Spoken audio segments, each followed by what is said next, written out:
Welcome back on the same topic. We're very delighted to be having with us live over the phone Dr. Magdy Allam. He's advisor to the World Climate Program and Environment Facility. Good morning, Dr. Allam. Morning. How are you doing, sir? So exactly what is the COP16 Convention on Biodiversity and what are the objectives of that conference? There are, of course, main agreements all over the world. One of them is the Biodiversity Agreement, which is one of the oldest agreements all over the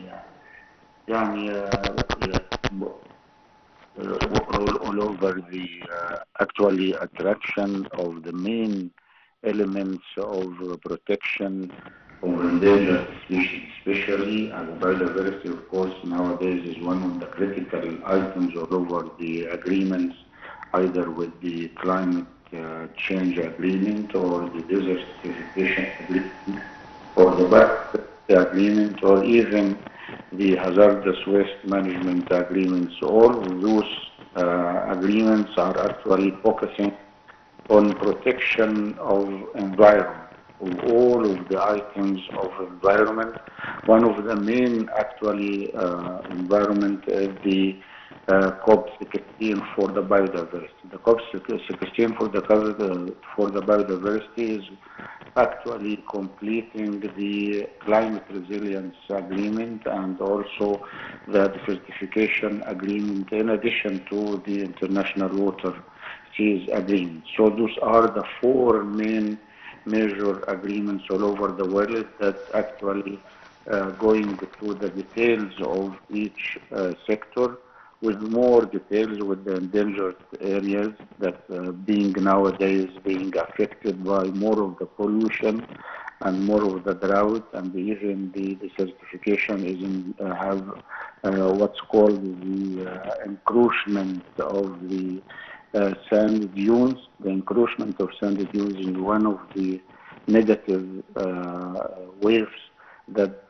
destroying a lot of some of the water resources in addition to the biodiversity. So it's actually the Minister of Environment, Dr. Yasmin Fouad, has a focus on those agreements, and this agreement actually is adding a lot of cooperation between the three major agreements all over the world. Of course, the meeting between Dr. Yasmin Fouad and the three agreements to have effective results that added to the developing countries, the 20 developing countries, actually in addition to the advanced countries, equally being actually involved with the same responsibility and actually also to protect the biodiversity from any of the endangered species or endangered actions or even some pollutants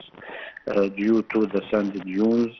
In addition to this, actually, Dr. Yasmin Fouad, the Minister of Environment for Egypt, actually is working with the parallel three conferences at the same time. The three conferences, actually, one of them is with the cooperation with the Denmark representatives, how to add more funds for the climate resilience. The more funds is essential nowadays, while we are now, all the experts have a fear from the drought and from actually the loss of biodiversity, in addition to increase of temperature expected to exceed the 1.5 degrees, maybe at reading that to have 2 or even 2.5 degrees of temperature, which is actually more negative destruction of all of the biodiversity. So it's very logic that for example, the certification agreement and the biodiversity agreement has of both of them a special attention from the Arab states, especially the Saudi Arabia Kingdom. They have actually more coordination with the African countries, with the Arab countries also, to go to more SDGs application. The sustainable development sustainability is an essential step to go through the three major agreements. Also, Dr. Yasmin Fouad, in the meeting with His Excellency the Canadian Ambassador, with 15 members from all developing countries, has nowadays a more attention for the fund for the actually the disaster risks, and the funds also for the maybe also the certification itself, the biodiversity losses, and actually the climate change, more extreme events with more actually destruction of ecosystems. So it's actually very logical that the biodiversity is going to have more attention with the other countries, especially the northern countries. The northern countries nowadays are affected by the destruction of some of the ice mountains there, so increasing the water level from the north to the south with even up to 4 centimeters, but this 4 centimeters may be affect more than 1.5 actually degrees, which is actually our field. All the experts have feared that the 1.5 degrees will actually a turning point in more of the global warming. The global warming nowadays is the negative waves that we are fearing from. In addition, of course, the more pollution of the plastic fractions all over the countries and all over the seas and all over the oceans. And this actually, the plastic pollution is another negative effect for all the biodiversity and also the creatures, especially endangered creatures. So it's actually a very important step, the meeting with Stephen Gelbolo, to have the looking on more of the Canadian experience to deal with the reduction of the plastic pollution as one of the major destructive impacts on the biodiversity. Right. Minister of Environment indicated that this is the first time in many years that the three conferences coincide in the same year. So what does that signify? It's signifying that the integration between all the agreements is very essential. We cannot actually dealing with each agreement as completely away from the other agreements.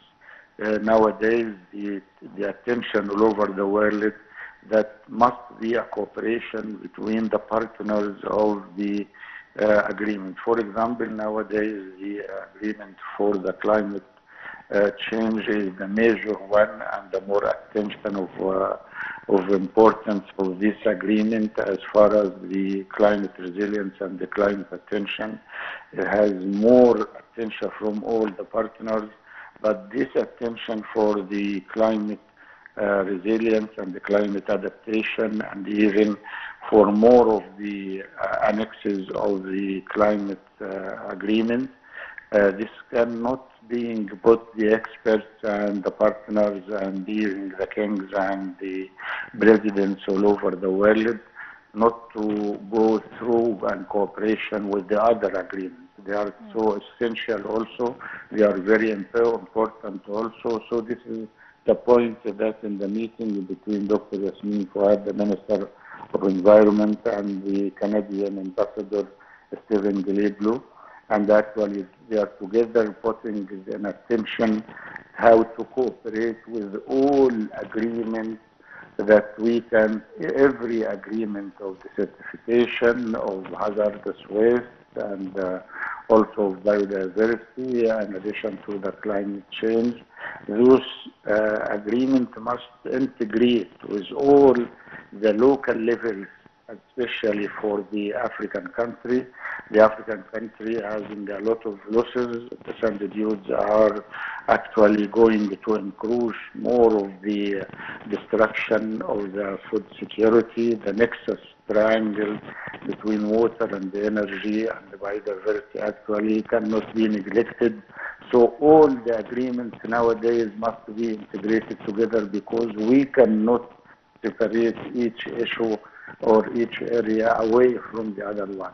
We must go together for everything, even the very minor steps.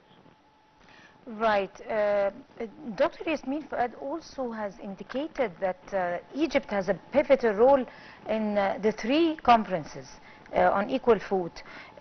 What is the importance of Egypt's role in the climate conferences? Of course, there's a lot of participation, but exactly if you could elaborate over the importance of Egypt's role when it comes to climate change conferences, and how does it add to these conferences?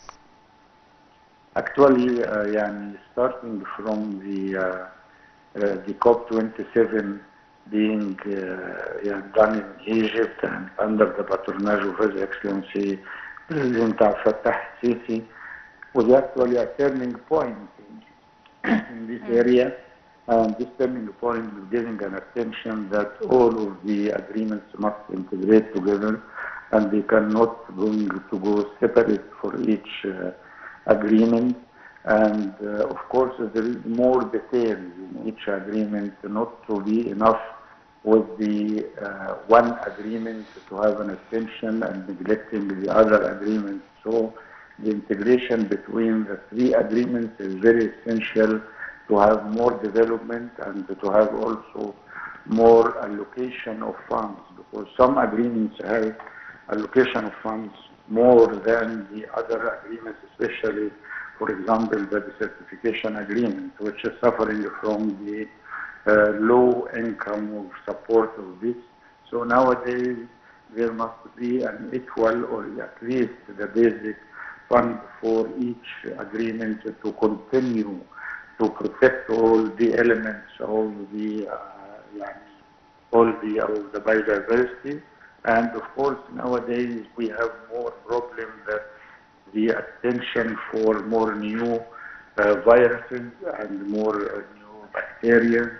They are nowadays, those kinds of creatures are more resistant for the medicinal or medicine dealing with this. So it's very important that there must be attention for all the negative impacts of the increasing of the corona or the similar viruses, because it affects a lot of health, especially for the children.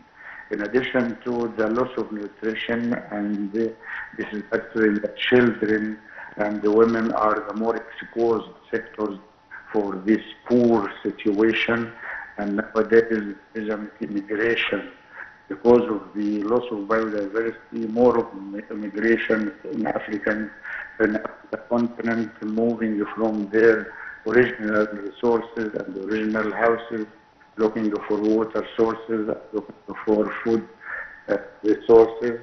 So there is more negative effects because of the increasing of population and in the same time the increasing of the viruses that affecting the health of the children and women, and especially the women that have a rule for their happiness. Right. What exactly are the implications of Egypt assuming the joint presidency with Denmark to facilitate the climate financing negotiations, which are actually important issues to advance the climate action agenda? Yeah, actually the Scandinavians and the northern countries, usually they have special attention for the creatures, especially for the endangered species of birds. And you know that we have 5 waves coming from the high north to the south of Africa, and the 5 pathways are crossing for the Egypt Peninsula. And we are among the countries all over the world that are protecting the pathway of those immigration of birds.